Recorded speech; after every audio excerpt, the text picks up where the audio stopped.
Imagine boarding a first-class cabin, ticket in hand, only to be told you don't belong. Imagine being humiliated in front of strangers while others look away, afraid to speak. That was the reality for Dr. Maya Richardson, a calm yet powerful black woman who simply wanted to fly home. What no one on Flight 227 knew was that Maya was not just another passenger, she was the CEO of the very airline they were flying on, and the largest shareholder with the power to change everything.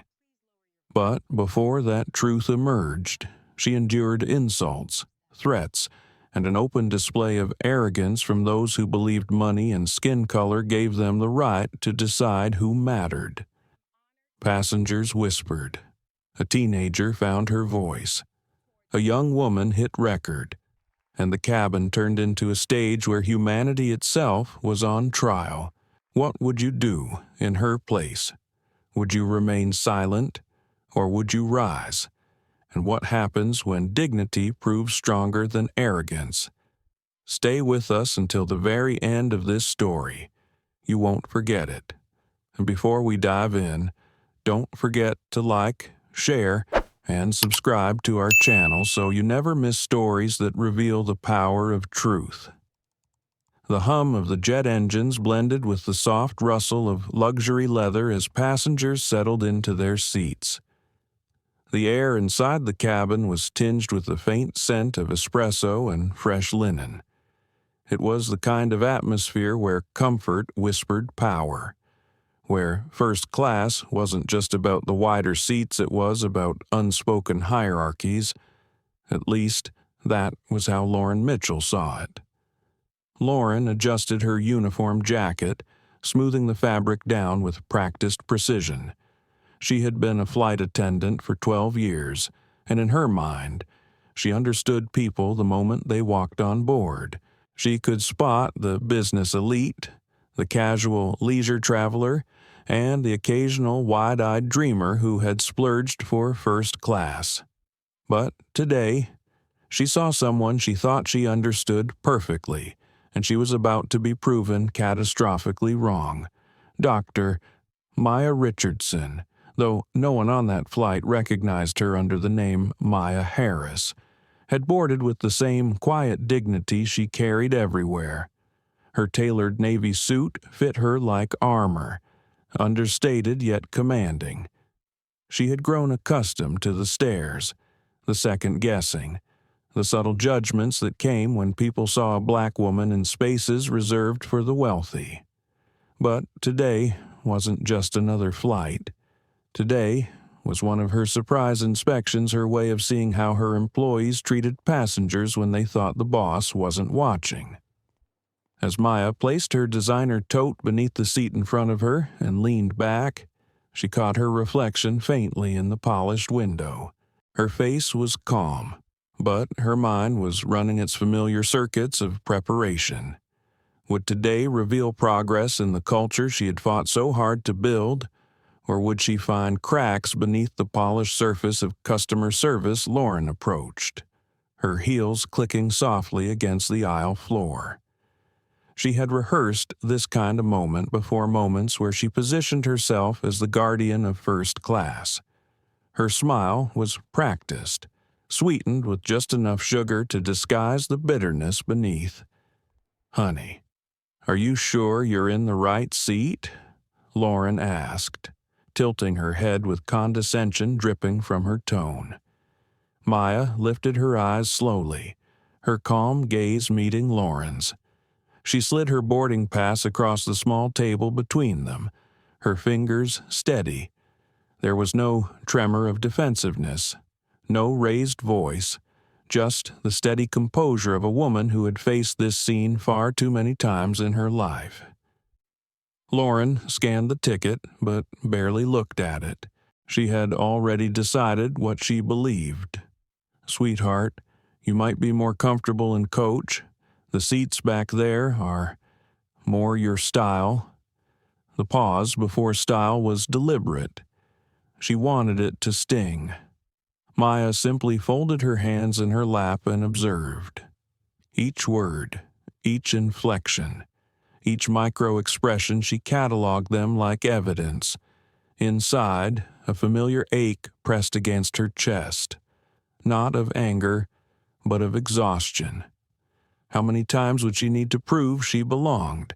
How many times would her success be doubted before a single word left her lips?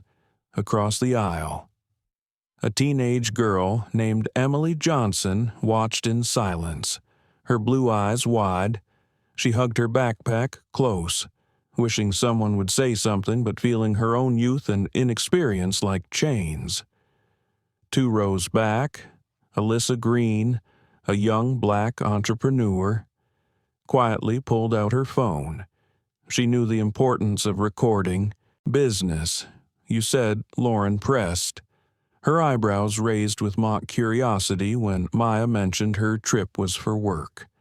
And what kind of business would that be? Aviation.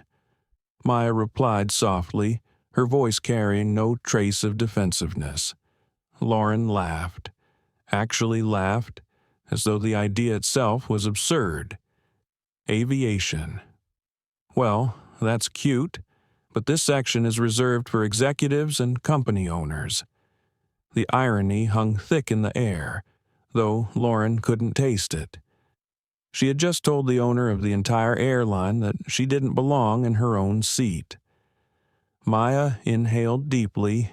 Centering herself, she felt the weight of every eye in the cabin pressing against her, measuring, waiting. In her mind, memories surfaced: childhood in Atlanta's projects, her first bank rejection when seeking a loan, the countless times the boardrooms full of white men had dismissed her until she outmaneuvered them with facts, vision, and persistence. Every insult, every doubt had shaped her into the calm fortress she was now. But no amount of resilience could make moments like this painless. Still, she stayed silent, observing, measuring. The door to the cabin opened with a thud, and in walked Charles Davenport. His arrival was like a thundercloud rolling into a summer sky, loud, disruptive, demanding attention. He was late, as always, but entitlement had taught him that his time mattered more than anyone else's. "What the hell is this?" Charles barked, pointing at Maya as though she were defective merchandise. "That's my seat." He didn't even address her. She wasn't worthy of direct acknowledgement in his eyes. Instead, he turned to Lauren with the certainty of a man used to bending the world around him. "I specifically requested my usual seat. Do I need to remind you how much money I spend on this airline?" Lauren straightened, her eyes lighting up at the recognition of shared prejudice. "Mr. Davenport, I'm so sorry. I've been trying to resolve this situation, but some people just don't understand how things work."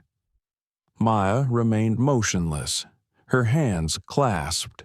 Her silence was louder than any protest could have been. She wasn't shocked. She had anticipated that Lauren's prejudice would escalate once emboldened by someone like Charles.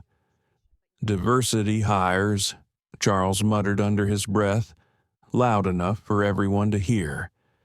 "They're taking seats from real business people now. What's next?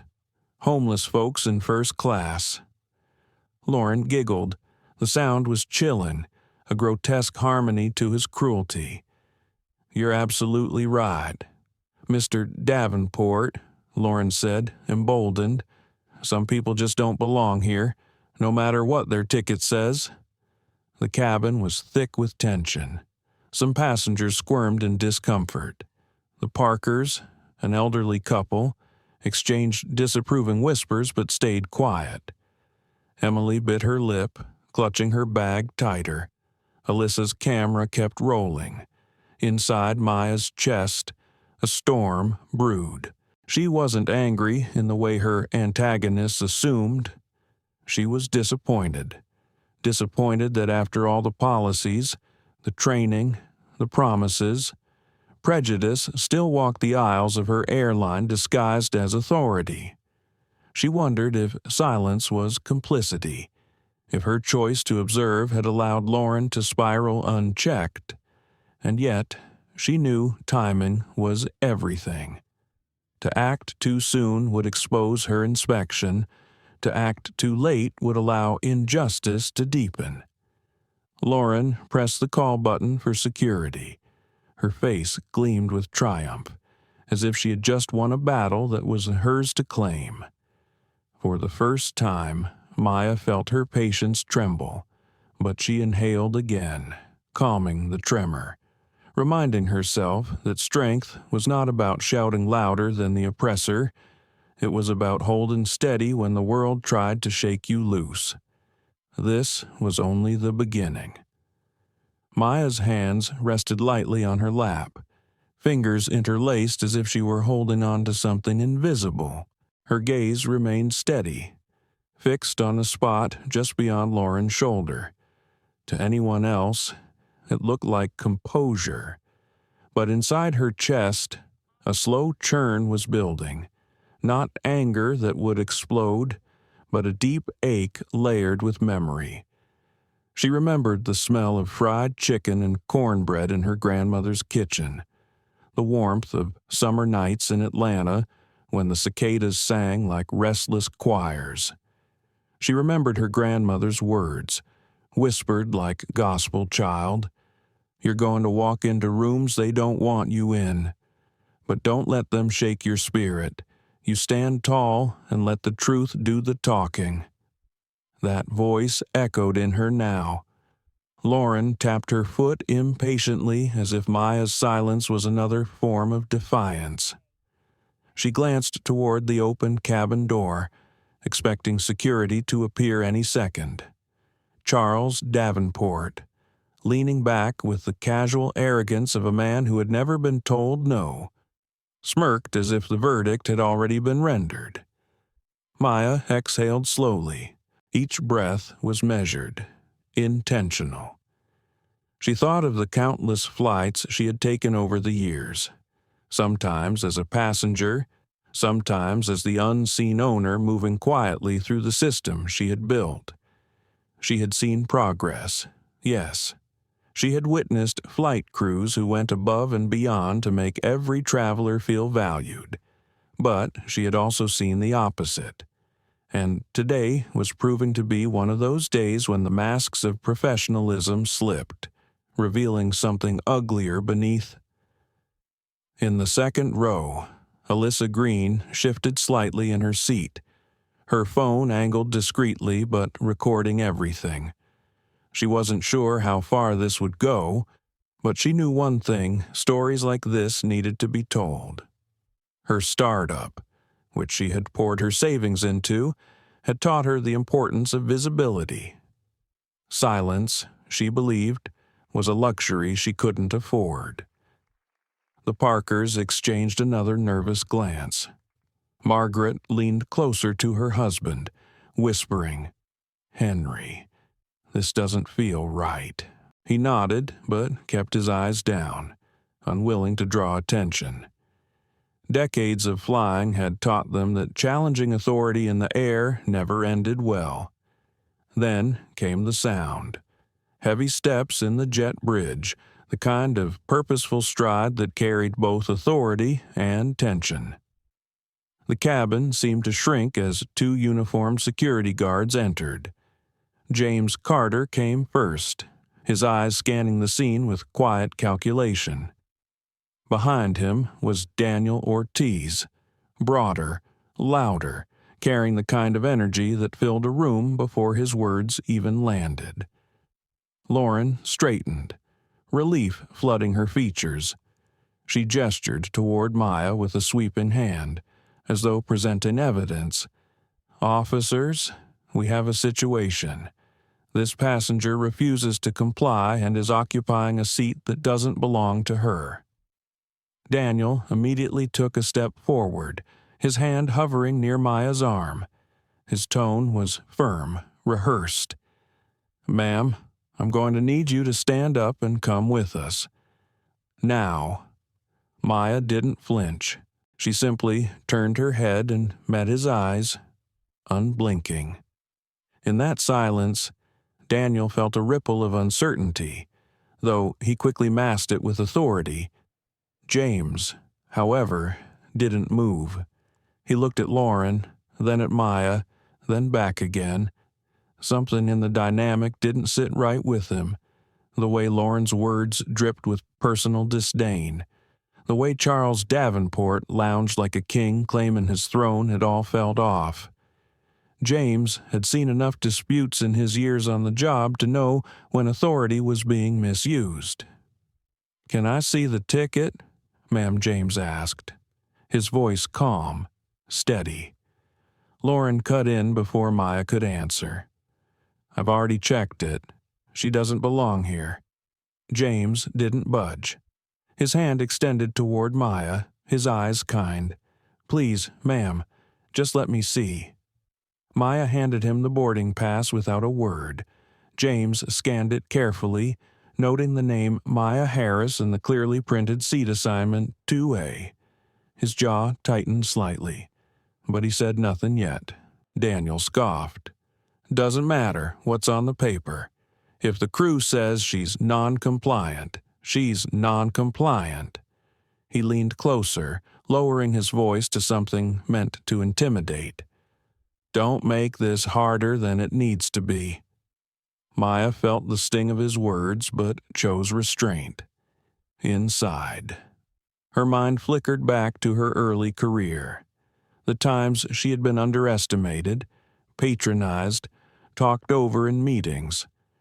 She thought of the first time she pitched to a room full of venture capitalists, only to be told her company would never survive in a field dominated by men. She thought of the late nights in her tiny apartment, scribbling plans on napkins because she couldn't afford proper office supplies. Every obstacle, every insult, every doubt had built the steel in her spine. She could feel that steel now. Charles chuckled, sipping from his tumbler of bourbon as if the show were unfolding for his entertainment. Typical, always trying to make a scene. Some people just don't learn where they belong. Emily Johnson's stomach twisted. She wanted to say something, anything, but her throat felt locked. She thought of her debate class back home, where she argued passionately about justice and equality. But here, in the real world, her voice felt small. Still, she couldn't look away. Maya's phone buzzed gently in her palm. She glanced down, her thumb hovering for just a second before pressing the call icon. She lifted it to her ear, her voice low but firm. "Terminate Davenport account, freeze credits, emergency board, record everything, 10 words." That was all. She ended the call before anyone could react. The cabin felt suspended, as if oxygen itself had paused to listen. Lauren blinked, confusion flashing across her face. Charles straightened, suddenly uneasy. Daniel scoffed, dismissing it as theatrics.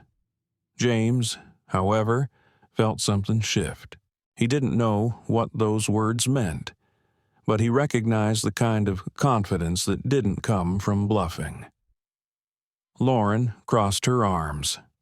"Cute little phone call. Won't change the fact that you're leaving this plane." Maya leaned back in her seat, her posture almost regal. She didn't argue, she didn't plead, she simply waited, her silence louder than Lauren's accusations. The cabin buzzed with whispers now. Alyssa's camera caught every second, her heart racing. She knew this wasn't just a passenger standing her ground. There was something bigger here, something that would explode far beyond this flight. Daniel reached out again, impatience simmering in his tone. "Ma'am, this is your last warning." Before he could touch her, the cockpit door opened. Captain Elena Morales stepped out, her presence commanding immediate respect. Her dark eyes swept the cabin, taking in the scene with sharp precision. "What's going on here?" she asked, her voice even but edged with authority. Lauren hurried forward. "Captain, we have a passenger refusing to comply. Elena held up a hand, silencing her. She turned her gaze to Maya, then to James holding the boarding pass. "Is that her ticket?" James nodded. "Seat 2A. It's valid." Elena's eyes flicked back to Maya, and something unspoken passed between them. Recognition, perhaps, or maybe just an instinct that told her this wasn't what it seemed. Maya inclined her head slightly, a silent acknowledgement. Not yet. Her eyes seemed to say, "Wait." Elena straightened, her decision immediate. "This passenger is not to be removed. Everyone return to your stations." Lauren's face flushed crimson. "Captain." With all due respect, Elena cut her off. "That's an order." The air shifted. Daniel hesitated, his bravado faltering. James quietly stepped back, relief softening his shoulders. Charles muttered under his breath, but for the first time, uncertainty flickered across his features. Maya closed her eyes briefly, centering herself. The storm was only beginning, but the balance of power had started to tilt. She knew timing was everything, and her time was coming. Captain Elena Morales stood tall in the aisle, her uniform pristine, her tone leaving no room for argument. For a brief moment, silence fell across the first-class cabin. The only sounds were the low drone of the engines outside and the faint clinking of Charles Davenport's glass as he set it down with unnecessary force. Lauren Mitchell's lips parted, a protest rising in her throat. But something in Elena's stare froze her. She had faced demanding passengers before. She had argued with captains on minor issues, but she had never been directly contradicted in front of an entire cabin. The sting of public authority cut deeper than she expected. Still, she wasn't ready to surrender. "Captain," Lauren began, her voice trembling with restrained outrage. "With all due respect, this passenger has been disruptive since she boarded. She refuses to follow instructions, and she's making our VIPs uncomfortable." Elena's gaze flicked briefly toward Maya Richardson, seated calmly in 2A, her posture dignified and unshaken. Then the captain turned back to Lauren, her voice cold steel wrapped in professionalism. "The ticket is valid. That is the end of it. Unless you'd like me to write in the report that you attempted to remove a passenger who was compliant and seated where she belonged." A murmur rippled through the nearby rows. Passengers exchanged glances, some relieved, others unsettled by the clear fracture between crew members. Charles Davenport leaned forward, his face flushed with entitlement. "Captain, I don't think you understand who I am.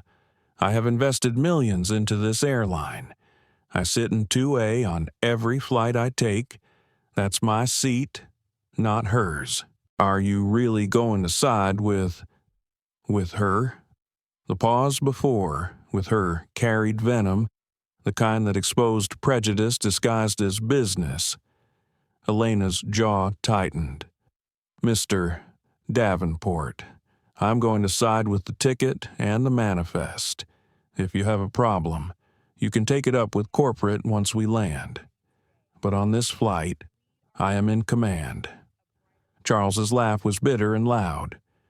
"You'll regret this, Captain. You're choosing the wrong battle." Meanwhile, Maya sat quietly, her mind a delicate storm of thoughts. Each insult pierced her, but she refused to show the wound. She thought about all the people who had endured moments like this without the power she held.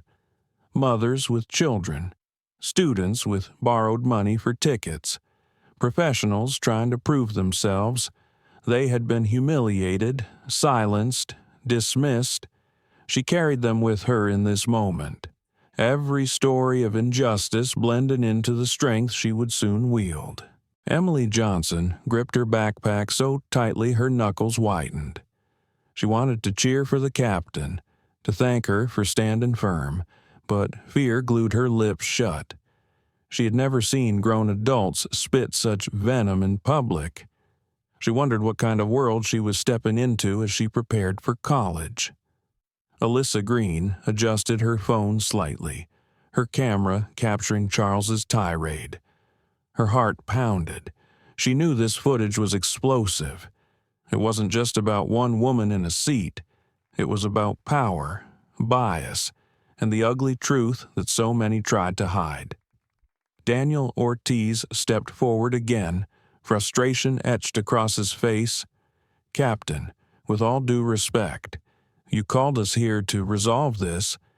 If this passenger won't move voluntarily, we need to enforce compliance." James Carter shook his head slowly, keeping his voice low but firm. "There's nothing to enforce. She's got the right ticket. We're not here to play judge and jury because someone doesn't like what they see." Lauren's cheeks burned. Her authority was slipping through her fingers, and every second felt like humiliation. She looked to Charles for support, and he gave her a sharp nod, as if commanding her to continue the fight. "Captain," Lauren snapped, louder now. "If you won't handle this, I will be forced to file a formal complaint about your failure to support your crew." Elena's eyes narrowed. "File whatever you like. But if you continue to escalate this baseless situation, I will relieve you of duty before we leave the ground." The words landed like a gavel. The entire cabin seemed to hold its breath. Even Charles, so used to bending others to his will, faltered at the decisiveness of Elena's tone. Maya closed her eyes briefly, inhaling deeply.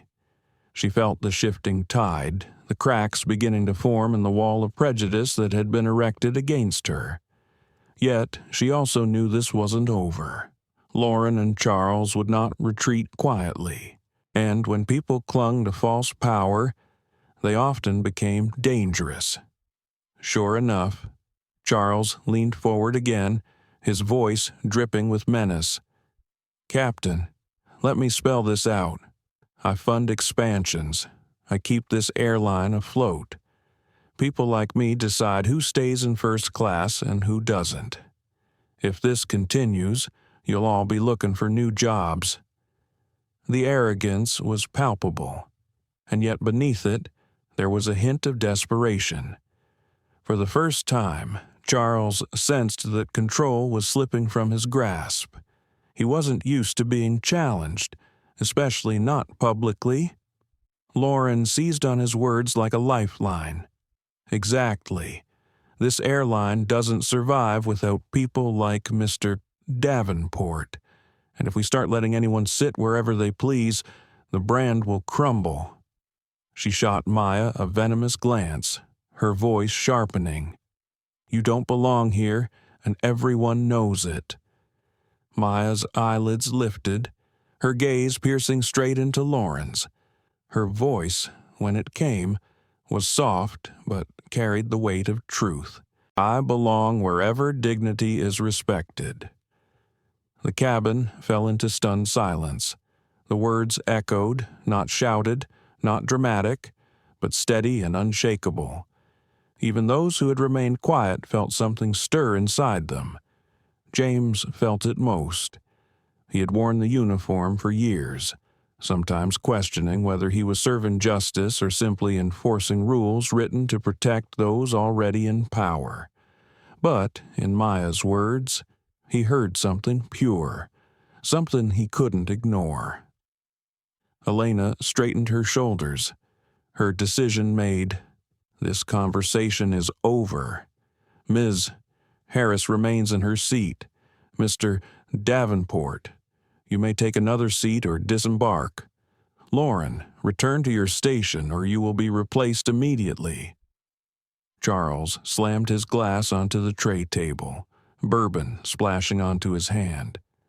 "This is outrageous. Do you have any idea what this will cost you?" Maya finally turned to him fully, her expression unreadable. Inside, her heart beat a steady rhythm, calm and deliberate. She thought of the call she had made, the dominoes already falling behind the scenes. Charles didn't know it yet, but his empire was already beginning to crumble. She allowed herself a single sentence, delivered with a calmness that cut deeper than rage. Cost is measured in more than money. A shiver ran through the cabin. Passengers exchanged wide-eyed looks, unsure what they were witnessing but sensing its importance.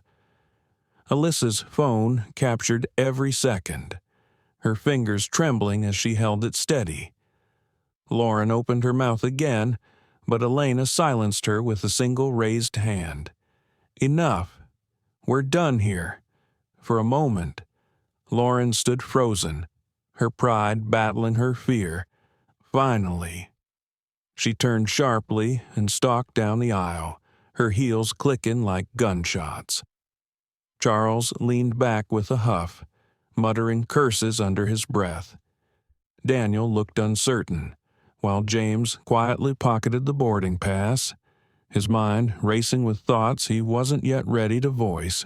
Maya leaned back, her expression serene. She had waited, she had endured, but she knew the next act was approaching, and it would not be quiet. The hum of the engines deepened as the crew prepared for departure, but inside the cabin, tension hung heavier than the air itself. The cabin had quieted, but beneath the hush, tension buzzed like a live wire. The announcement of Captain Elena Morales had quelled the immediate confrontation, yet no one in first class believed the matter was finished. Every set of eyes seemed to flicker toward Maya Richardson, still seated gracefully in 2A, as though she were the center of gravity pulling everyone's emotions in orbit. Charles Davenport shifted in his seat, his broad shoulders rigid with indignation. He was a man accustomed to dominance, to boardrooms that bent around his booming voice, to waitstaff who scrambled to refill his glass before he asked. For him, this plane had always been his sanctuary, a flying boardroom where he set the tone. But now, with a quiet black woman holding the seat he claimed as his own, his authority felt mocked. He leaned forward, his eyes narrowing at Maya. "You think this is over?" he hissed, his voice low but laced with venom. "Do you have any idea who you're dealing with?" Maya met his stare with a calmness that unsettled him. She didn't flinch, didn't avert her gaze. Her silence made his words feel smaller, pettier. Lauren Mitchell, still simmering from the captain's rebuke, hovered nearby, torn between obeying orders and proving her loyalty to Charles. Every fiber of her being screamed that her authority had been undercut, that she had been embarrassed in front of passengers she had once controlled with ease. Her eyes darted toward Elena at the front of the cabin, then back to Charles, calculating which side would preserve her pride. "Mr. Davenport," Lauren said, her voice trembling but firm, "you shouldn't have to put up with this. If the captain won't resolve it, perhaps I should escalate to ground operations once we land. They'll understand the value of our premium clients." Charles smirked, emboldened by her support. "Yes, that's exactly what we'll do.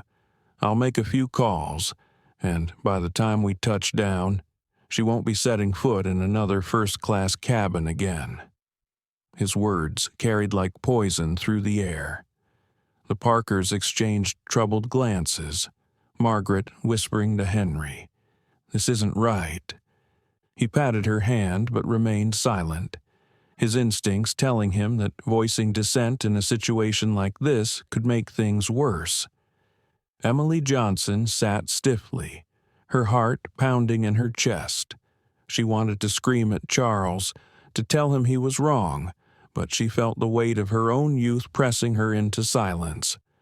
Still, her phone burned in her pocket. She didn't record like Alyssa did, but she considered pulling it out. Maybe her voice didn't matter, but evidence might.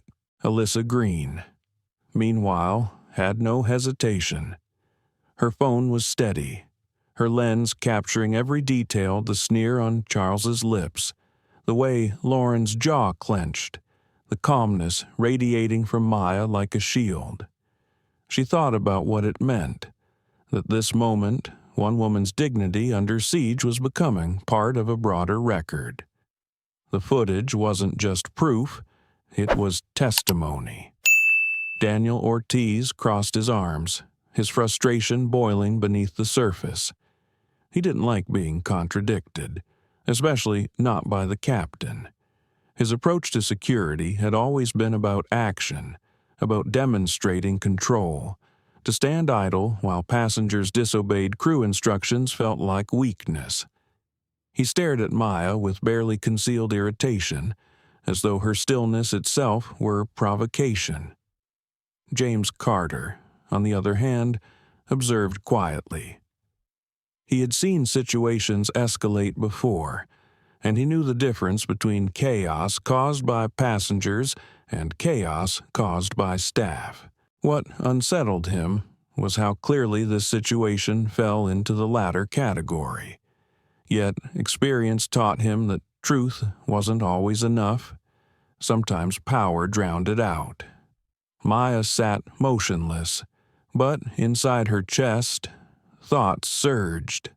She remembered the first time she had pitched her aviation consulting firm, standing in a cramped conference room with nothing but hand-drawn slides and a voice that quivered with hope. She remembered how investors had dismissed her, telling her to stick to niche markets, doubting her capacity to navigate an industry run by men who saw her as an outsider. And she remembered the night she signed her first major contract, alone in her apartment. Tears streaming down her face as she realized the impossible had become real. She had built everything from scratch, clawing her way into an industry that had never opened its doors willingly. And now, here she was, facing the same tired prejudice, the same assumptions of inferiority. Yet she no longer carried the fragile hope of her younger self. Now she carried power, real power. Charles leaned closer, his voice dripping with malice. Enjoy this moment while you can. By tomorrow, you'll be nothing more than a cautionary tale. Maya tilted her head slightly, her expression unreadable. She thought of her phone call, the 10 words that had already set forces in motion.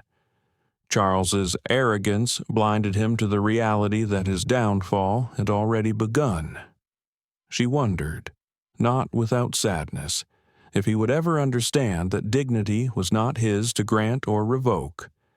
Captain Elena Morales, still near the cockpit, observed the simmering scene with sharp eyes. She weighed the risk of intervening again versus the need to maintain command authority. Her gut told her the woman in 2A was no ordinary passenger.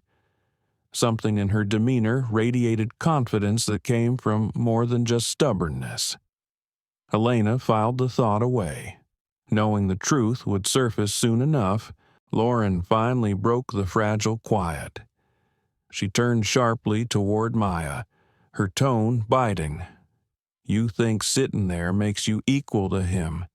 You think that ticket means you belong in the same space as people who actually matter. The words sliced through the air like a blade. Passengers gasped, some covering their mouths, others shaking their heads in disbelief. Even Charles blinked, momentarily taken aback by the naked cruelty in her tone. Maya's lips curved into the faintest of smiles, not one of amusement, but of resolve. Her voice was soft, almost tender, yet each syllable carried weight. What makes someone matter isn't money, or titles, or the seat they claim. What makes someone matter is the way they treat others. Her words lingered in the air, echoing in the silence that followed. For a moment, even Lauren faltered, her chest rising and falling as though she had been struck. Alyssa's camera didn't waver. Emily's eyes glistened, her hands trembling. Margaret Parker whispered, "She's right," her voice cracking with emotion. Charles scowled, anger flaring to cover his discomfort. "Spare us the speeches. This isn't a classroom. This is business. And in business, power wins." Maya's gaze didn't shift. "Then, perhaps it's time for business to be redefined." The engines roared as the plane pushed back from the gate. The motion jolted the cabin slightly. It felt symbolic, as if the flight itself were moving forward even as its passengers wrestled with a confrontation centuries old. Daniel muttered under his breath, but James caught the words, "One of these days. Silence won't save her." James frowned, unsettled by the implication. He wondered how many times passengers like Maya had endured moments like this without anyone willing to step in. As the aircraft taxied, Maya closed her eyes for a brief second, centering herself. She thought of her grandmother again, of whispered prayers over worn kitchen tables, of the legacy of strength passed down through generations. She thought of the faces of employees who depended on her leadership, of young girls who might one day sit in first class and never be questioned. Her resolve hardened. The battle wasn't over. The storm was still building. But Maya knew one thing with certainty. When the time came, she would not just defend herself, she would change the game entirely. And those who doubted her, those who tried to strip her dignity away, would discover the cost of their arrogance. The plane eased onto the runway, its engines humming with restrained power as the cabin lights dimmed slightly. Passengers buckled themselves in, though few paid attention to the safety demonstration. Every eye in first class seemed locked on the unfolding drama, a spectacle that had transformed their flight into something closer to a courtroom. Lauren Mitchell was seething. Captain Elena Morales' warning still echoed in her ears, but her pride refused to let her back down. Her cheeks burned with humiliation, her mind racing with excuses, justifications, and schemes to salvage her authority. She had always prided herself on running her cabin with discipline, but never had she felt so powerless in her own domain. She stepped into the galley, yanked the intercom from its holder, and punched in a code that connected her directly to ground control at their departure airport. Her voice was tight, laced with urgency. "This is Lead Attendant Mitchell on Flight 782 to Chicago. We have a disruptive passenger situation that the captain refuses to handle properly, requesting further instruction upon arrival." Her words were carefully chosen: disruptive passenger, captain refuses to handle. Each phrase constructed a narrative where she was the responsible authority figure and Maya, the dangerous interloper. Lauren knew the power of language, how reports could shape perceptions before anyone even heard the other side. Charles Davenport leaned back in his seat, satisfaction curling his lips. "That's the way. Keep the pressure on. By the time we land, they'll have no choice but to deal with her." Maya heard every word, though she didn't move.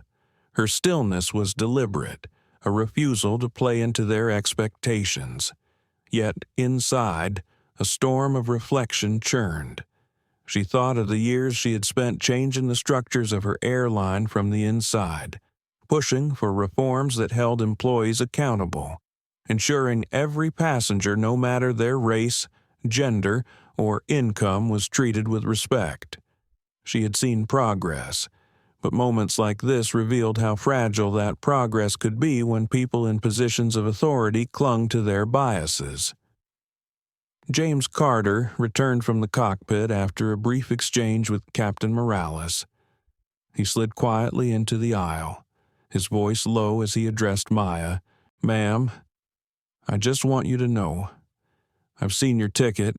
You've done nothing wrong. Whatever happens, I'll back up the truth." Maya inclined her head slightly, gratitude flickering in her eyes. She didn't speak, but the acknowledgement between them was clear. Daniel Ortiz rolled his eyes. "You're going soft. Carter, rules are rules. You start bending them, you open the door to chaos. Rules don't mean much if they're twisted to serve prejudice," James replied evenly. Daniel's jaw tightened. His worldview was simple order was preserved by force, and force required obedience. To him, Maya's calm resistance wasn't dignity, it was defiance. Meanwhile, Alyssa Green adjusted her phone to capture Lauren's call on the intercom. She felt her pulse race, the realization sinking in that she wasn't just recording an incident, she was documenting history. She thought about her own struggles in the startup world, the dismissive smirks, the investors who told her she should find a male partner if she wanted to be taken seriously. Watching Maya endure this with such grace ignited something in her, a reminder that dignity was not just survival, but resistance. Emily Johnson stared down at her trembling hands. She whispered to herself, barely audible, say something, but the words never left her lips. She felt like a spectator at a trial where justice was being mocked, yet fear kept her caged. She wondered if silence made her complicit, and the thought gnawed at her.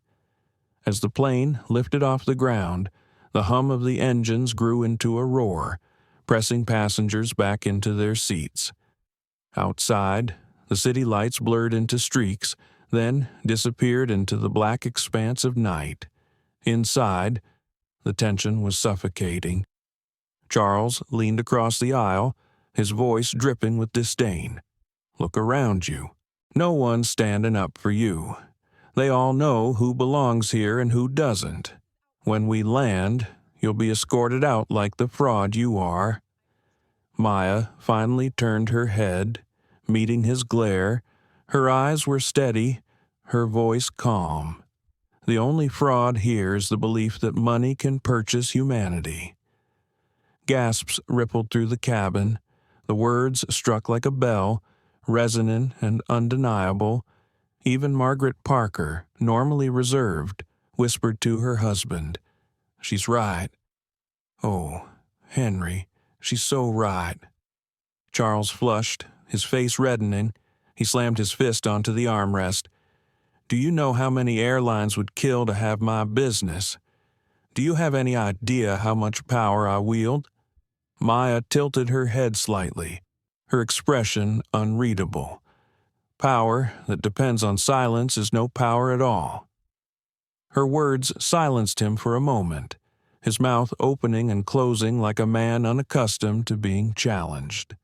The weight of her calmness was heavier than any argument could have been. Lauren returned from the galley, her expression triumphant. "Ground operations has been notified. When we land, she'll be handled properly."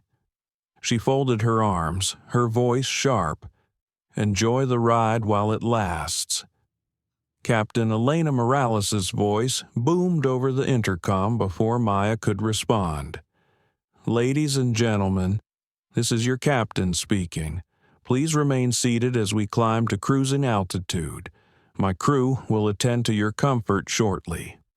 The announcement was standard, but those who had been watching closely heard the subtle emphasis in Elena's tone. It was a reminder that she was in control, no matter what schemes Lauren and Charles attempted. Still, The battle lines were drawn. Maya leaned back in her seat, closing her eyes briefly. She allowed herself a moment of inner conflict, of quiet doubt. Was she doing the right thing by waiting? By allowing the humiliation to play out in front of everyone? Would passengers interpret her silence as weakness rather than strength? She thought of the young girl across the aisle, Emily, watching with wide, frightened eyes. What lesson was she teaching her? Her grandmother's voice returned to her, steady and reassuring. Patience is not weakness. Child, it's strategy. Let them dig their hole, and then show the world what lies at the bottom. Maya exhaled slowly, letting the doubt drift away. She knew the time for revelation was coming. The seeds had already been planted. Now, she only had to wait for them to bloom. James Carter adjusted his stance, positioning himself subtly between Maya and Daniel, a quiet shield. Daniel noticed but said nothing, though his glare lingered. Alyssa's phone continued recording, the quiet hum of its microphone capturing every whispered insult, every breath of tension. The plane leveled off, the seatbelt sign still glowing overhead. Passengers shifted uneasily, the weight of the conflict pressing down on them. No one asked for a drink. No one opened a laptop. They were witnesses now, bound to this story whether they wanted to be or not. Charles broke the silence again, his voice low but audible to those nearby. When I'm finished, you won't just lose your seat. You'll lose everything. Maya's lips parted, her voice soft but resolute. What I've built can't be taken by men who never understood how to build. The words settled like stone in the cabin. Alyssa's chest swelled with pride. Emily's eyes filled with tears. Even James felt a shiver, as though the air itself had shifted. Lauren scoffed, her voice dripping with contempt. Big talk for someone about to be escorted off like a criminal. Maya folded her hands, serene once more. We'll see who is escorted off. The hum of the engine seemed to deepen, the cabin lights glowing faintly against the tension in the air. Passengers leaned forward slightly, sensing that they were on the edge of something monumental. Maya's patience was holding, but the storm was gathering, and soon, very soon, the skies would break. The plane had reached cruising altitude. The seatbelt sign blinked off, and a few passengers shifted in their seats, though no one fully relaxed. It was as if the cabin itself understood that this flight carried more than people. It carried a conflict brewing toward eruption.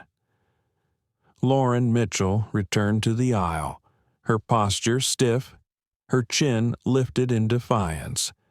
She carried herself like someone who believed she had already won, and the smug glances she cast toward Maya in 2A made it clear she saw her as defeated prey.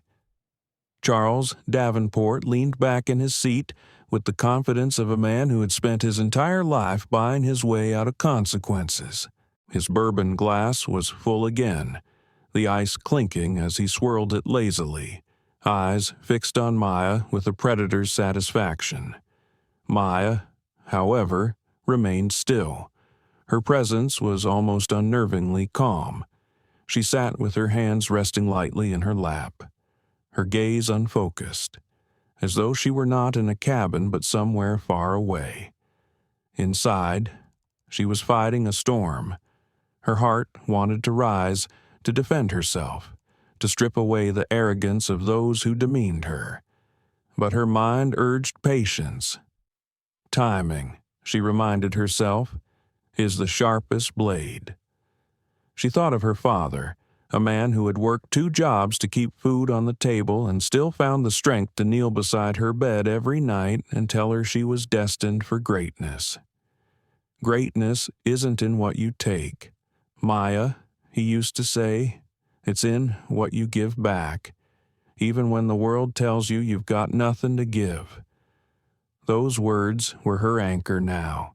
Across the aisle, Alyssa Green's phone continued recording, the lens steady despite her trembling hands.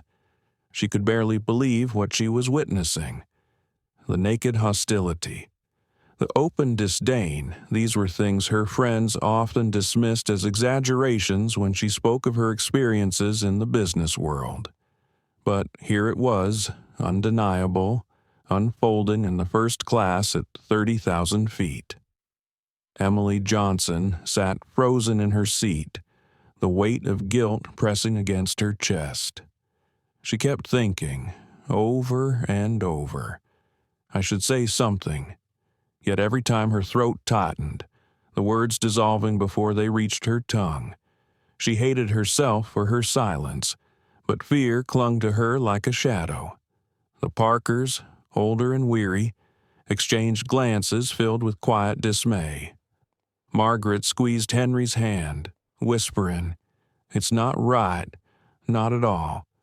Henry nodded, but said nothing, his jaw tight.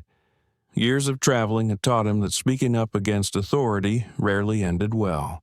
Daniel Ortiz prowled the aisle like a caged tiger, his irritation simmering.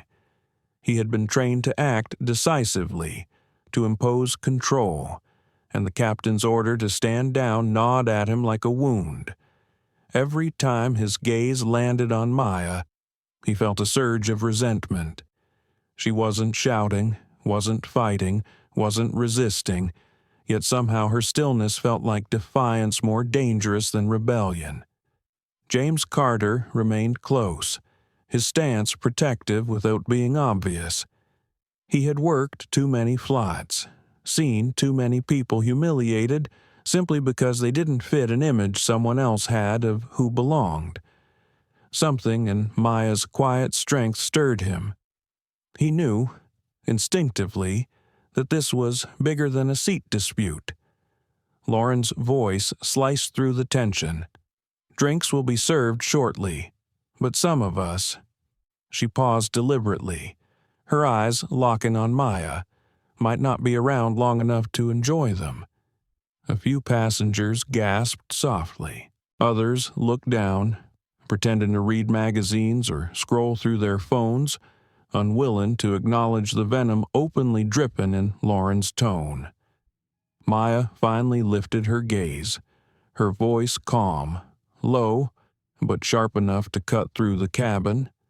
"When you weaponize service, you strip it of meaning, and when service loses meaning, all that's left is cruelty." Her words landed with a weight that made Lauren falter, if only for a heartbeat. The expression on her face hardened quickly, but the flicker of uncertainty had been visible. Charles Davenport chuckled, though the sound was forced. Philosophy from the back row, how quaint. But philosophy doesn't pay for fleets or fuel. Money does, and money says I sit in 2A. Maya leaned back slightly, her tone even. Money buys seats. It does not buy dignity. The silence that followed was different this time. Heavier, several passengers shifted uncomfortably, their gazes darting between Charles and Maya as if they sensed something monumental stirring beneath the words. Charles slammed his glass onto the tray, bourbon splattering across the polished surface. "You've got a mouth on you. I'll give you that. But mouths get shut real quick when contracts are on the line. You'll learn that lesson soon enough." Maya tilted her head, her expression almost sympathetic. "Perhaps it's you who will learn." Her voice was steady, but inside, a flicker of doubt crossed her mind. Was she waiting too long? Was she allowing the spectacle to grow crueler than necessary? She thought again of Emily, watching with wide, frightened eyes. What lesson was she teaching the girl about silence? Was her patience an act of strength, or was it leaving space for harm? The question gnawed at her. She remembered nights lying awake in her youth, wondering if she had stayed quiet in moments when she should have spoken.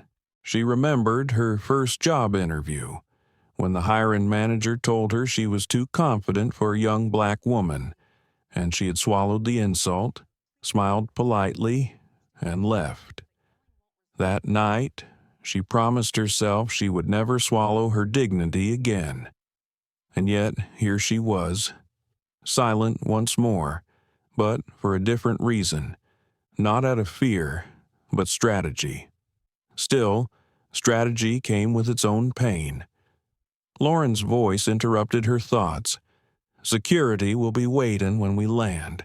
They'll see what kind of person you really are. Trust me, your little performance won't last beyond this flight. Maya's eyes opened fully, her voice soft but laced with iron. Performances end, but truth lingers. Charles sneered. Truth is whatever those in power say it is. For the first time, Maya allowed a faint smile. Then, you're about to discover you never had as much power as you believed. The words unsettled him.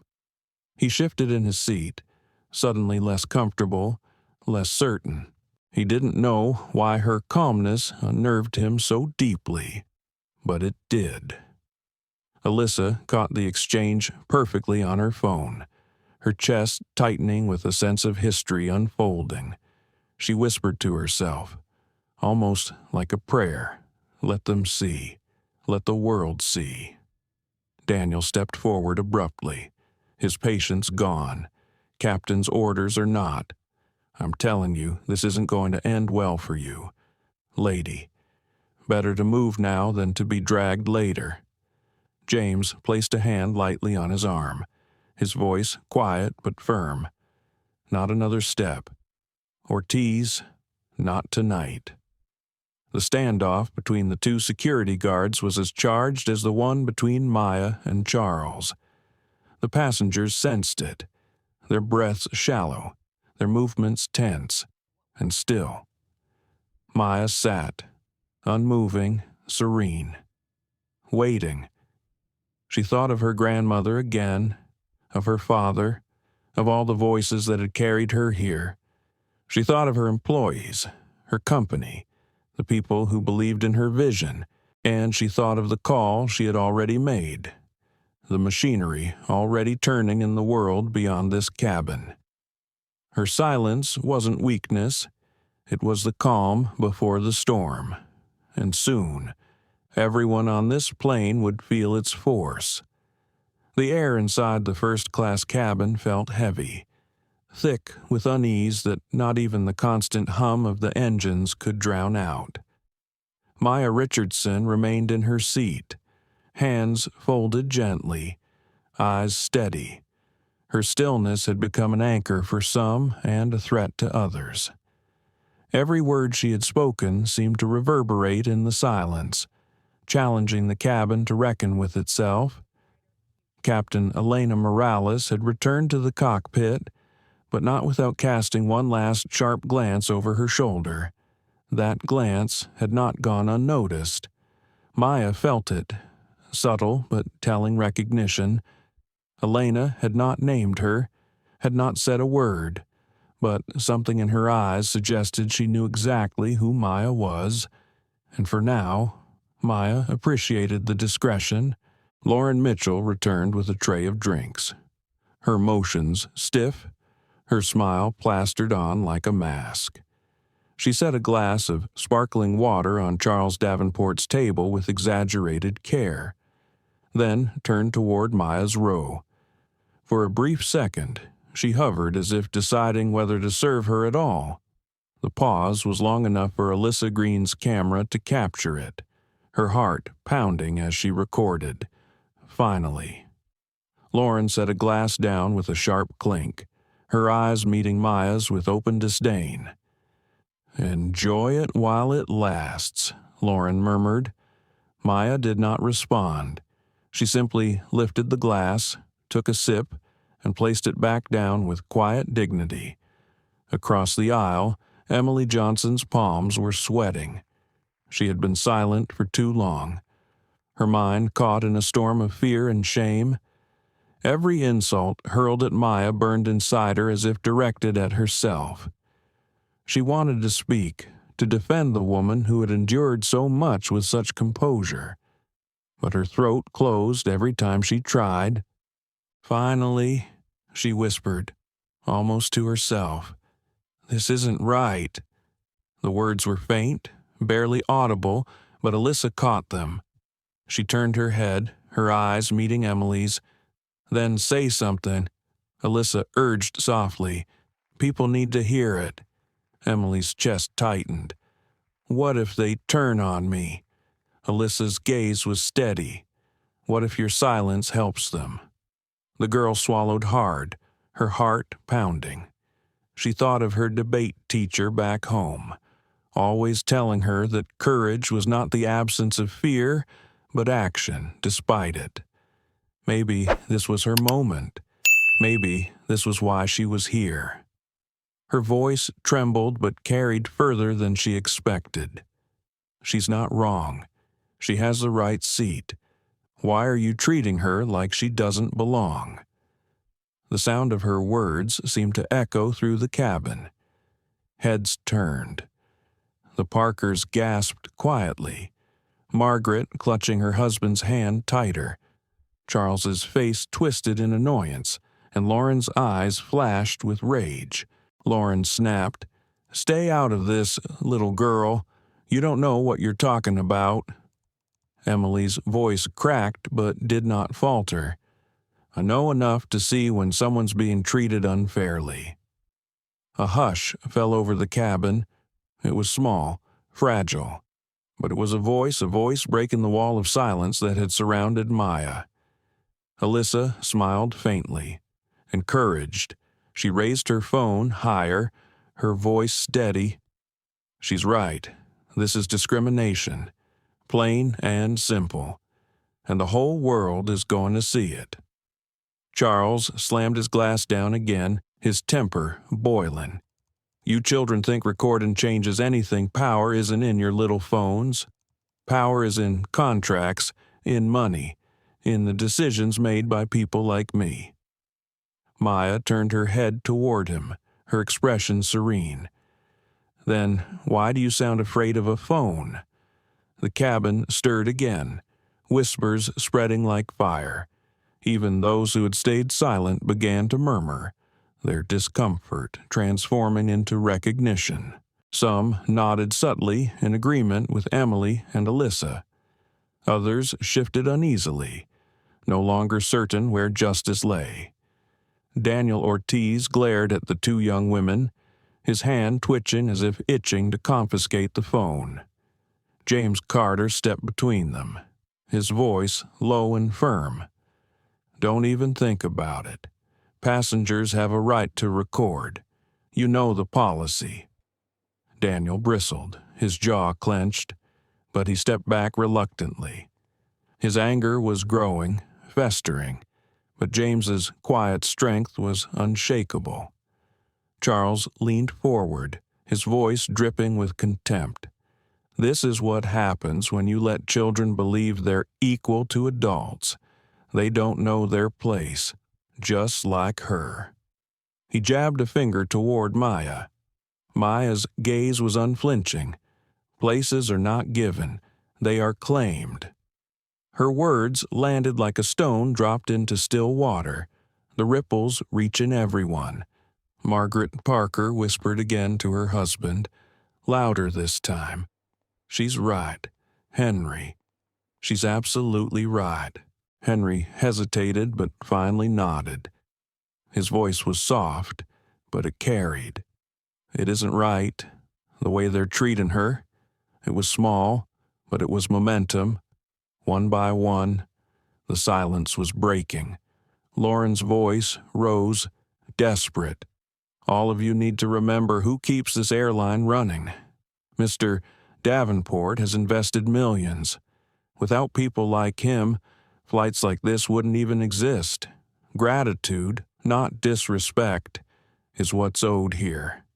Alyssa's laugh was sharp, cutting. Gratitude for what? For humiliation, for prejudice.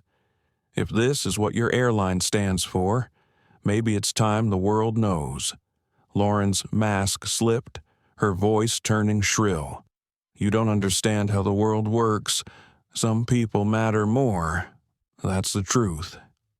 Gasps filled the cabin. Even Charles looked startled at her bluntness, his head snapping toward her. It was too much honesty, too much venom made plain. Maya leaned forward slightly, her voice a quiet counterpoint to Lauren's outburst. The truth is that every human being matters. When you forget that, you lose the very foundation of service, of community, of business itself. Her words were not shouted, yet they resonated with a force no volume could achieve. For the first time, even those who had tried to remain neutral felt the weight of what was being said. James Carter closed his eyes briefly, something in him stirring. He had enforced rules his whole career, but never had a passenger's words made him question the purpose of those rules so deeply. Emily's voice rose again, steadier now. She's right. Everyone here knows it. And if you don't say it, then you're just letting this happen. Her courage cracked something open. More whispers rose, hesitant but growing. A man in the third row muttered agreement. A woman, 2 seats behind Maya, nodded firmly. The Parkers straightened, no longer whispering but speaking clearly. We've traveled for decades, and we've never seen anything so wrong. She has every right to that seat. Lauren's face was crimson, her composure unraveling. She spun toward Charles, desperate. Say something. Tell them who you are, what you've done for this airline. Charles stood, his voice booming. I am Charles Davenport. Without me, half this fleet wouldn't even exist. My money keeps these planes flying. I decide who sits where, and I say she does not belong. The words hung in the air like a confession, raw and ugly. The reaction was immediate murmurs of disgust, heads shaking, passengers pulling out their phones. Maya's calm voice rose above it.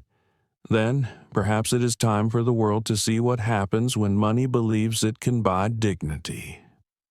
The atmosphere shifted. No longer was Maya alone. Small voices had joined her, tentative but real.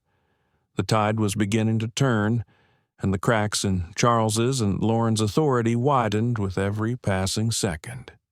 Maya sat back, her heart steady. She had waited. She had endured. And now, slowly but surely, others were finding their voices. The silence was breaking, and with it, the storm was drawing closer.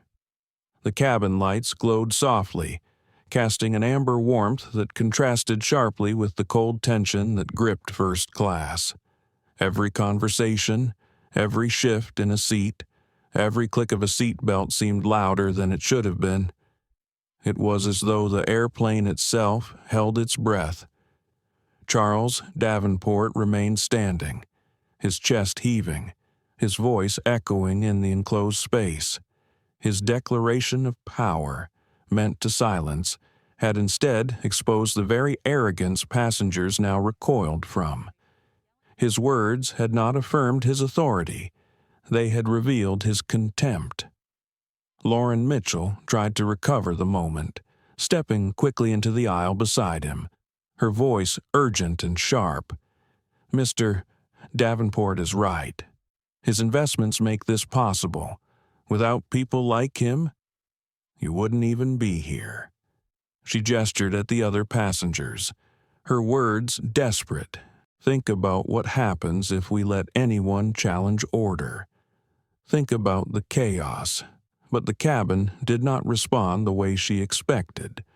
Instead of nods of agreement, she saw skepticism, discomfort, even defiance. Margaret Parker sat straighter, her voice carrying clear across the rows. Chaos isn't when people are treated equally. Chaos is when those in power decide rules don't apply to them. The statement struck like a spark in dry brush. A few passengers clapped quietly, others nodded openly. Lauren's eyes widened in disbelief, as if the authority she had relied upon for years was slipping from her grasp. Maya Richardson remained seated, her hands folded neatly, her breathing calm. Yet her mind was alive with thought. She could see the shift, subtle but real. The tide was no longer against her. People were finding their voices, piece by piece, courage replacing silence. Still, she knew it would not be enough to simply let this play out. The reckoning had to be complete. Charles leaned toward Maya, his eyes narrowing. Do not mistake murmurs from weak passengers as victory. When we land, the decision-makers will see to it that you are blacklisted. Whatever applause you hear now will vanish when the real power speaks. Maya met his gaze, her voice quiet but unwavering. Perhaps you will discover that real power does not come from money or fear. It comes from truth. The words unsettled him more than he cared to admit. His grip on the headrest in front of him tightened, the veins in his hand visible. For the first time, doubt flickered behind his eyes. Alyssa Green adjusted her phone, capturing every angle, every word. She could feel her pulse racing. The footage was undeniable now, Charles's arrogance, Lauren's bias, the passengers' growing courage. She knew that once it reached the world outside this cabin, the narrative would shift completely. This wasn't just about one seat. It was about what that seat represented. Emily Johnson sat taller, emboldened by the Parkers' words. She looked straight at Lauren, her voice steady this time. You keep saying some people matter more. But look around you. Nobody here believes it anymore. We see what you're doing, and it's wrong. Lauren's lips parted, but no words came. For the first time, her authority had been pierced, not by the captain or even by Maya, but by ordinary passengers refusing to stay silent. Daniel Ortiz scowled, muttering under his breath. He hated the shift, hated the erosion of order. To him, a cabin without obedience was a dangerous place. This is getting out of hand, he grumbled, stepping closer. Someone needs to shut this down before it gets worse. James Carter blocked him gently with one hand, his tone even but firm. Sometimes shutting it down isn't about force. Sometimes it's about letting the truth stand. Daniel glared at him, frustration written across his face, but he didn't push forward. Not yet. Captain Elena Morales' voice broke the silence over the intercom. Ladies and gentlemen, this is your captain.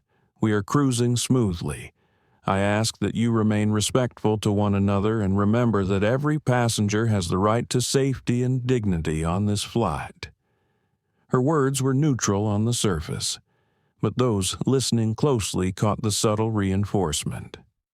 Elena was signaling her stance, carefully but unmistakably. Maya heard it, and a quiet gratitude touched her expression. Charles threw his hands up dramatically. So now the captain joins the rebellion. Wonderful. We've turned a flight into a circus.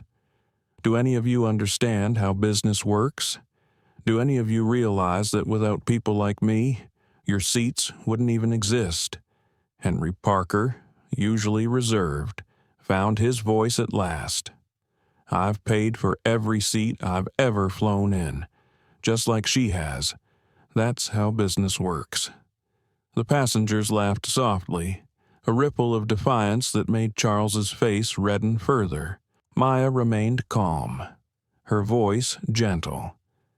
Business survives not because of people who think they own it, but because of people who believe in fairness. Without fairness, business collapses. Without dignity, service is nothing. For the first time, Charles faltered. His mouth opened, then closed, as though the words he usually relied upon had deserted him. Lauren tried to recover, her tone shrill. "Don't listen to her. She doesn't belong here. She's manipulating you, all of you. She's nothing." Maya turned her head slowly, her eyes meeting Lauren's.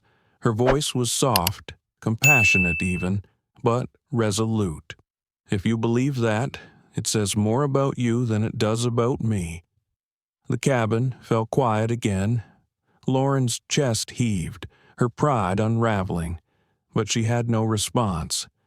The silence itself was an indictment. Emily whispered to Alyssa, her voice trembling with wonder. "She's not even shouting. How is she so strong?" Alyssa's eyes didn't leave Maya. "Because strength isn't in volume, it's in presence. And she has it." The tension in the air had shifted. It was no longer a one-sided spectacle. It had become a battle of narratives, and Maya's calm dignity was winning ground against arrogance and cruelty. Still, Maya knew the confrontation had not yet reached its climax. Charles was too proud, too entrenched in entitlement, to surrender quietly, and Lauren, clinging to her crumbling authority, would not step aside willingly. Maya exhaled slowly, steadying herself. She thought of the 10 words she had spoken earlier, the call that had already begun reshaping the world outside this aircraft. The trap was already closing. Soon, the revelation would come, and with it, the reckoning. But for now, she allowed herself to sit in the silence, the calm at the center of the storm. She looked around the cabin, the Parkers holding hands, Emily sitting taller, Alyssa recording with quiet determination, James standing guard, and she felt something stir within her, not just resolve, hope.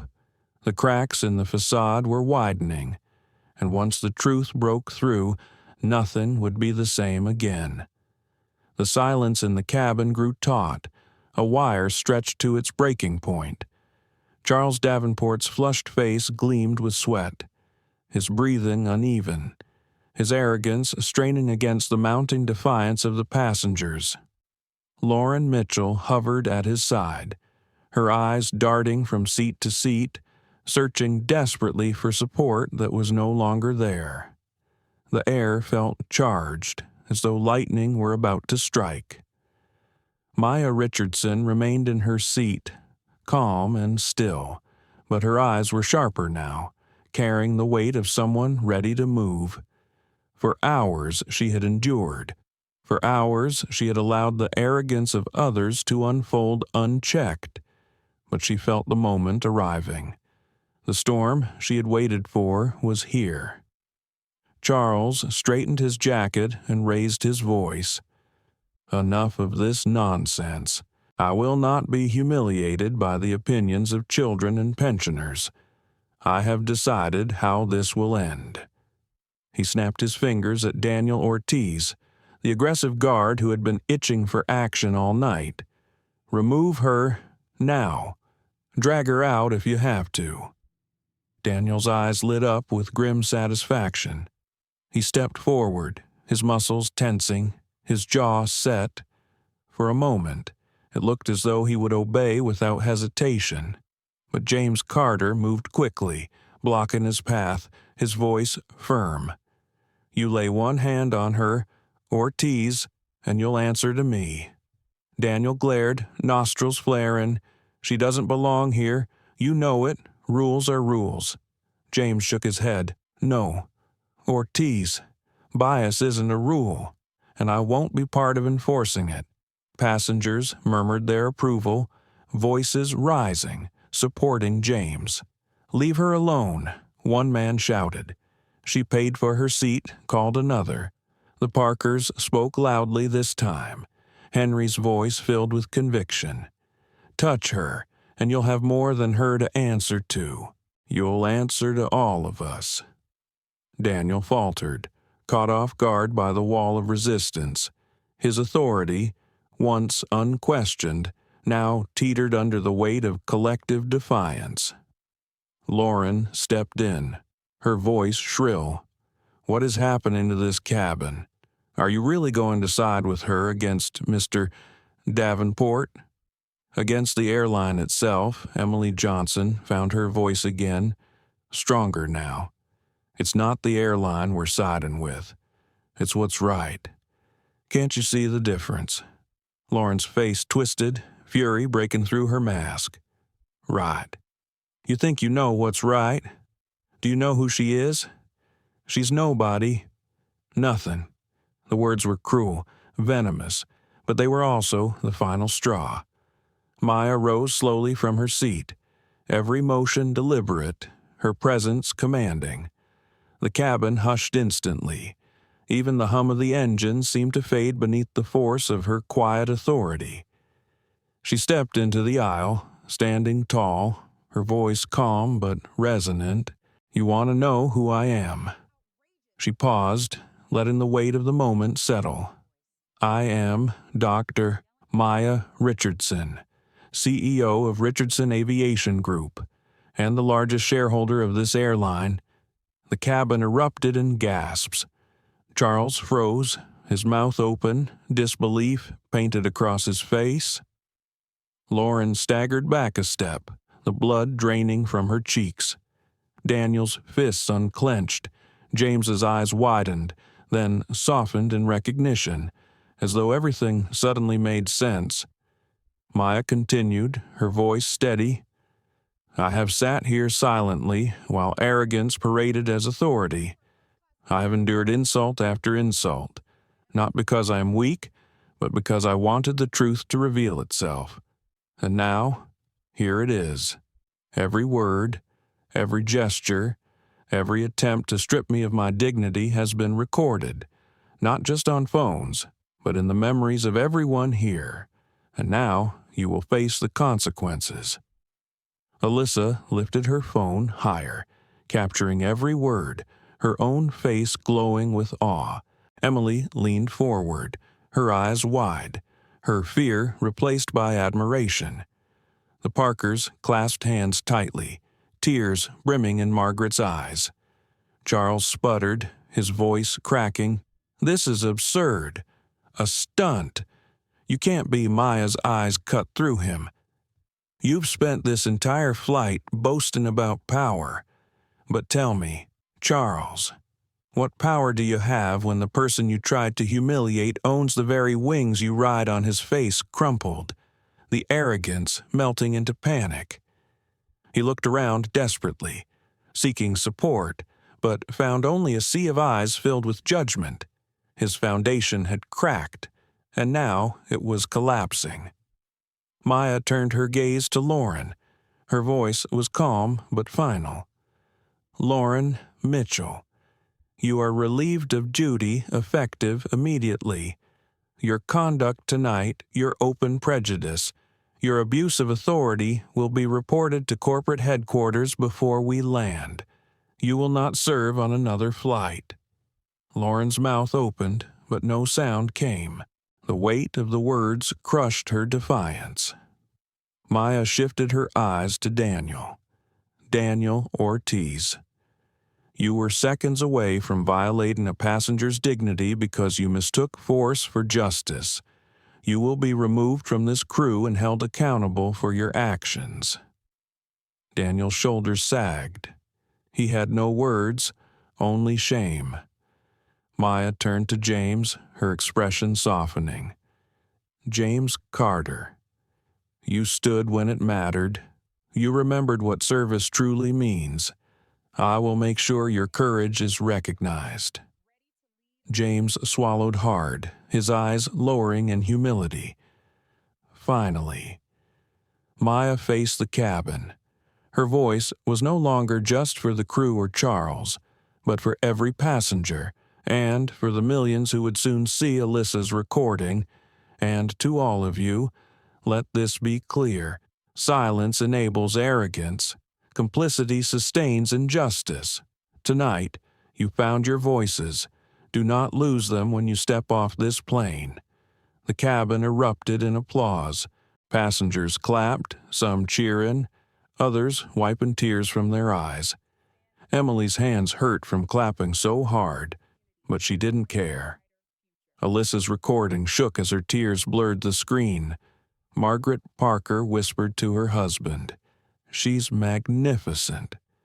Charles collapsed into his seat, his face ashen, his empire of entitlement shattered. Lauren stood frozen, trembling with disbelief, her world crumbling in front of everyone. Daniel slumped, his defiance gone. Maya returned to her seat with quiet grace, her movements unhurried. She did not gloat, did not sneer. She simply sat, folded her hands, and closed her eyes. The storm had broken, and judgment had been delivered. Passengers whispered in awe, their voices carrying a new tone respect. The power in the cabin had shifted completely, and it was Maya who commanded it, not through force or wealth, but through truth. The plane soared through the night sky, steady and unshaken, as though it too understood the balance had been restored. The applause in the cabin slowly faded, but the energy it left behind lingered, charged and unshakable. Dr. Maya Richardson sat in her seat, her composure as steady as ever, yet the shift in the air was undeniable. She was no longer the passenger questioned, humiliated, or doubted. She was the authority, and every soul in that cabin now recognized it. Charles Davenport slumped against his seat, pale and trembling, his earlier bravado gone. Lauren Mitchell stood frozen near the galley, eyes darting wildly as though searching for an escape. Daniel Ortiz had taken a step back, his arms crossed tightly, jaw clenched in shame. Only James Carter remained steady, his gaze fixed on Maya with newfound respect. Captain Elena Morales emerged from the cockpit, her strides firm and measured. She stopped just short of Maya's row, her voice carrying through the cabin. "Dr. Richardson, as captain of this flight, I want to acknowledge that you have not only endured disgraceful behavior but shown this crew and these passengers what true leadership looks like." The passengers broke into applause again, softer this time but filled with warmth. Elena turned to Maya. "Would you like to address the cabin?" Maya stood slowly, her presence commanding without effort. She stepped into the aisle, every eye following her. She looked not only at those who had wronged her, but at everyone present, including those who had stayed silent. Her voice was calm, deliberate, and resonant. What happened here tonight is not just about one passenger being mistreated. It is about a culture that has allowed arrogance and prejudice to take root where dignity and fairness should reign. This cabin is a reflection of a much larger problem, and it is time for that to change. She paused, letting her words settle. Passengers leaned forward, captivated. Phones continued to record, ensuring that every syllable would reach far beyond this plane. I will be introducing what I call the Dignity in Flight Protocol. It will be implemented across this airline immediately. Every employee, from flight attendants to executives, will undergo mandatory training not only on policy but on humanity. Real-time reporting systems will be established so that incidents like this cannot be hidden or buried. There will be transparency, there will be accountability, and there will be consequences. A murmur of agreement spread through the cabin. Margaret Parker dabbed at her eyes with the tissue, whispering to her husband, "This is history. Henry, we're watching history." Maya's gaze moved across the passengers. But reform cannot come from leadership alone. It must also come from you, the passengers, the community. Silence in the face of injustice is complicity. Tonight, some of you chose to speak, and your voices mattered. They gave strength not only to me, but to each other. That is the culture we must build, not one of fear, but of courage. She turned, her eyes finding Emily Johnson. The young girl stiffened as though afraid of being called out, but Maya's expression was gentle. You, especially, showed courage. Do not forget this moment. Do not forget the power of your voice. Emily's cheeks flushed, her eyes filling with tears. She nodded quickly, overwhelmed by the recognition. Maya shifted her attention to Alyssa Green. And you, for recording when it mattered, for preserving truth when others would have buried it. That is accountability in action. Do not let the world make you doubt its importance. Alyssa's hand trembled as she lowered her phone slightly, her heart swelling with pride. Finally, Maya looked at the Parkers. Wisdom comes not from years lived alone, but from choosing what to stand for in those years. Your words tonight were a beacon. Thank you. The Parkers nodded, overcome with emotion. Maya then turned her gaze toward Lauren and Charles. Her tone remained calm, but there was no mistaking its firmness. As for those who chose arrogance over service, entitlement over humanity, you have shown the world who you are. Tonight, your actions have consequences. You may believe money or position protects you, but dignity is the one thing you cannot buy, cannot fake, cannot take from others. And tonight, you have lost it. Charles looked away, his eyes hollow, the weight of humiliation pressing down like stone. Lauren bit her lip, her pride stripped bare, her career dangling by a thread. Maya raised her voice slightly, addressing everyone.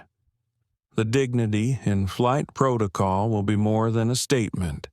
It will be law within this airline. Every crew member will be trained not simply in safety procedures, but in dignity, empathy, and fairness. Real-time incident logs will be reported directly to executive oversight. Discrimination will not just be discouraged. It will be grounds for immediate removal, and every passenger will be given access to a transparent reporting system so their voices can never again be silenced. The cabin erupted in applause once more. Some passengers cheered, others wept quietly, the emotion of the moment settling deeply into their hearts. Captain Elena Morales stepped closer, her eyes steady with admiration. On behalf of myself and those in this cabin who still believe in integrity, thank you, Dr. Richardson. Maya inclined her head, her expression serene. Integrity is not optional. It is the foundation of trust. Without it, no airline, no company, no society can survive. She returned to her seat, the applause following her like a wave. As she sat down, she folded her hands once more, her eyes closing briefly. She thought of her father, her grandmother, the people who had taught her patience and resolve. She thought of every moment in her life where she had endured indignities silently, wishing for change. Tonight, she had turned endurance into action. Alyssa whispered to Emily, her voice trembling with awe. This is bigger than just a flight. This is going to change everything. Emily nodded, her eyes wide. I'll never forget this for the rest of my life. Even passengers who had remained silent earlier now clapped with genuine conviction. The transformation of the cabin was complete. Fear had turned to courage, complicity to defiance, silence to truth. Charles sat in misery. Lauren in shame, Daniel in regret. But around them bloomed something stronger, a unity that had not existed before. The flight continued through the night sky, the engines humming steadily, carrying more than passengers now. It carried a new mandate, a promise of change, born from the courage of one woman who refused to surrender her dignity. And though the cabin would eventually quiet, though drinks and meals would be served, though the passengers would one day disembark, none of them would ever see air travel the same way again. They had witnessed the beginning of something new. 6 months had passed since Flight 227 left New York that night, but the echoes of its storm still rippled across the world. What had unfolded in that cabin did not stay trapped in the air. It poured onto every screen, every headline, every conversation about fairness and dignity in travel. And it began to reshape an industry long shielded by tradition and power. The video recorded by Alyssa Green spread across social media within hours of landing. By morning, it had amassed tens of millions of views, trending under the hashtag Dignity in Flight. Commentators dissected every moment Charles Davenport's sneers, Lauren Mitchell's venom, Daniel Ortiz's aggression, and above all, Maya Richardson's calm, unshakable composure. News anchors played the clip alongside words like historic, watershed, and turning point. Airline executives scrambled. At first, they tried the usual strategies: public apologies, carefully worded press releases, promises of reviewing policies. But none of it stuck. People had seen too much, too clearly. This was not a single bad actor or one unfortunate misunderstanding. It was the symptom of something deeper, something systemic. And Maya, both victim and leader, had named it. Within days, Richardson Aviation Group formally announced the Dignity in Flight Protocol. It was not just a policy, but an overhaul. Every employee across the airline, pilots, attendants, ground staff, even executives, was required to undergo comprehensive training on dignity, empathy, and implicit bias. Incidents of discrimination were no longer handled internally by local managers. They were uploaded instantly to a central system with direct oversight from corporate compliance. Passengers received access to a transparent app where they could report mistreatment in real time. The impact was immediate. In the first month, reports of misconduct surged, not because bias had suddenly increased, but because passengers finally felt empowered to speak. By the third month, incidents began to decline sharply. Staff who resisted the change were removed. Those who embraced it became champions of a new culture, one built on respect. The ripple effects spread far beyond the airline. Other carriers, under pressure from both customers and regulators, announced their own reforms, some reluctantly, others proudly citing Maya's model. Travel magazines began publishing annual dignity rankings, rating airlines not only on comfort and price, but on fairness and treatment. For the first time, passengers considered justice as much as legroom. Maya herself remained measured in her public appearances. She gave interviews not to bask in the spotlight, but to redirect attention to the movement. "This was never about me," she told one journalist. "It was about everyone who has ever been silenced in a space they had the right to occupy. The seat is just a symbol. Dignity is the reality." Charles Davenport, once the face of wealthy entitlement, fell hard. Investors pulled back from his ventures after seeing his arrogance broadcast across the world. Contracts evaporated, and he resigned from multiple boards under mounting pressure. By the 5th month, His empire had crumbled. Some sympathizers tried to defend him, calling it a mob overreaction, but the overwhelming response was clear accountability had finally caught up. Lauren Mitchell's name became synonymous with abuse of power. She was terminated immediately after the flight, and though she attempted legal action against the airline, her case collapsed under the weight of video evidence. Her bitterness spilled onto social media. But the public's patience was gone. Eventually, she disappeared from headlines, a symbol of what happens when cruelty is laid bare. Daniel Ortiz faced internal investigation. The footage of his near intervention made him infamous. Yet, unlike Lauren, his story did not end in disgrace alone. Maya herself intervened during the review process, recommending not termination but retraining. Force without empathy is dangerous, she told the committee, but force with empathy can protect. Daniel accepted the chance, humbled.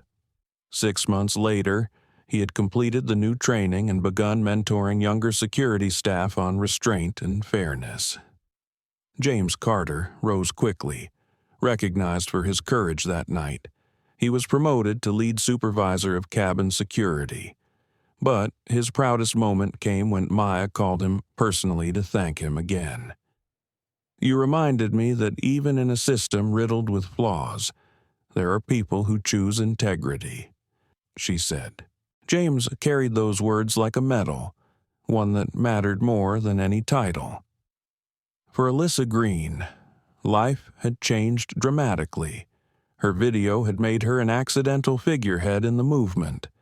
Invitations poured in from conferences, universities, even policy groups asking her to speak about accountability and the power of witnesses. She used her platform wisely, always reminding audiences that she was just one person with a phone, and that anyone could be the one to record, to share, to hold truth in the light. Emily Johnson blossomed. The timid teenager who had whispered her first words of courage now stood proudly on stages, telling her story to other young people. "I was scared," she admitted in one televised interview, "but I realized that silence is scarier, because silence means nothing changes." Her school established a student leadership program inspired by her, and Emily's name became a rallying cry for youth voices everywhere. Henry and Margaret Parker returned to their quiet lives, but they carried with them a renewed sense of purpose. They began volunteering at community programs, telling anyone who would listen about the night they witnessed dignity triumph in the sky. Margaret often said, "I thought we were just flying home, but it turned out we were flying into history." As for Maya, her world grew busier, but her center remained calm. She expanded her company's role in aviation reform, partnering with regulators to make the dignity in-flight protocol an industry standard. She established a foundation to fund scholarships for underrepresented youth who dreamed of careers in aviation, ensuring that the next generation would not face the same barriers she had. One evening, 6 months to the day of the flight, she sat in her office overlooking the city skyline, the lights shimmering like stars. She thought back to the cabin, to the insults, the humiliation, the stillness she had maintained even as rage boiled inside. She thought of the faces around her, the fear in Emily's eyes, the determination in Alyssa's, the trembling courage of the Parkers, and she smiled. Her grandmother's words echoed in her memory. "Greatness isn't in what you take. It's in what you give back." Maya had carried those words silently for years. Now, the world had heard them, lived them, embodied them. There were still battles to fight. Prejudice did not vanish overnight, and injustice remained stubborn in many corners of society. But a movement had begun. and Maya knew movements had power. She closed her laptop, leaned back in her chair, and whispered softly to herself, "This is only the beginning." Far above, another plane soared through the night sky, engines steady, wings cutting through the dark. And though Maya was not aboard, she knew that in some cabin, somewhere, dignity was safer tonight than it had been 6 months ago. The auditorium was silent except for the hum of cameras and the faint shuffle of notepads as reporters prepared to capture history. It was 6 months after the flight that had changed everything, and Dr. Maya Richardson stood at the podium of the Global Aviation Summit. Behind her, a massive screen displayed the words "Dignity in Flight." The world was watching, not just through the eyes of those in the hall, but through millions of live streams across continents. Maya stood tall, poised, and calm. She wore no extravagant jewelry, no unnecessary adornments, only a simple dark suit and a small pin that bore the emblem of her foundation. She looked into the crowd, her gaze sweeping over ambassadors, airline CEOs, activists, students, and journalists. Her voice, when it came, was steady and resonant. 6 months ago, I was told I did not belong in the seat I had paid for. I was told that money, power, and prejudice gave others the right to strip me of my dignity. That night, in the sky above this very city, arrogance declared itself supreme. But what arrogance forgot is that truth always finds a way to rise. The room was silent, captivated. She continued, her tone growing more personal. I could have revealed my identity from the beginning. I could have ended the humiliation with a single sentence. But I chose silence, not out of weakness, but out of strategy. I wanted the world to see what happens when entitlement goes unchecked, when ordinary people are stripped of humanity in spaces that promise safety and respect. And you all saw, the world saw. She paused, and images from that night filled the screen. Charles Davenport pointing in anger, Lauren Mitchell's glare, Emily Johnson's trembling words of defiance, Alyssa Green's raised phone, the Parkers clasping hands. Finally, a still image of Maya herself, seated calmly in 2A, eyes closed, enduring. These faces, Maya said softly, tell a story of cruelty, yes, but also of courage. A young girl who found her voice, a woman who recorded the truth, a couple who refused to stay silent, and a guard who remembered what integrity means. Their courage mattered, because silence enables injustice, and voices change the world. Applause erupted, then faded quickly as she lifted her hand, ready to deliver the heart of her message. Tonight, I'm not here to relive humiliation.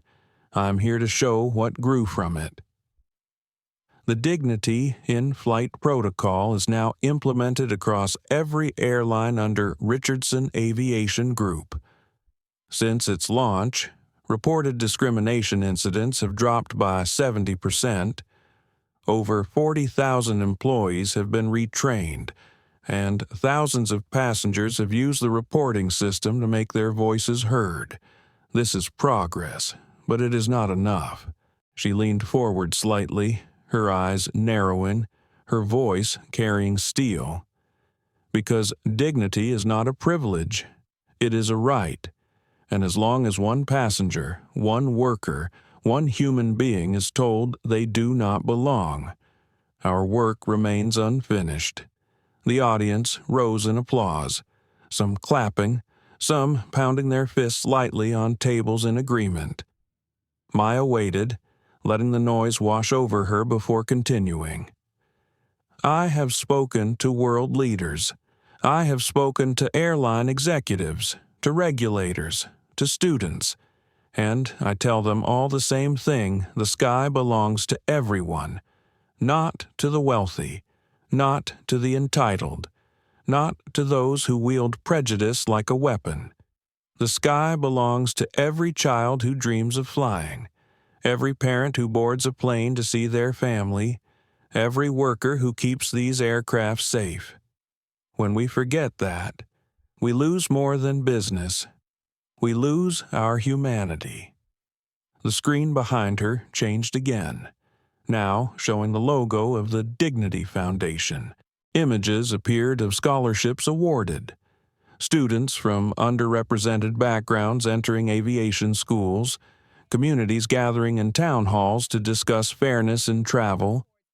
"This movement is bigger than one company," Maya said, her voice softer now but no less powerful.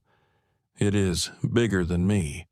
It is about building a world where no one has to choose between silence and dignity, where no one is told their seat, their space, their worth depends on the color of their skin or the size of their bank account."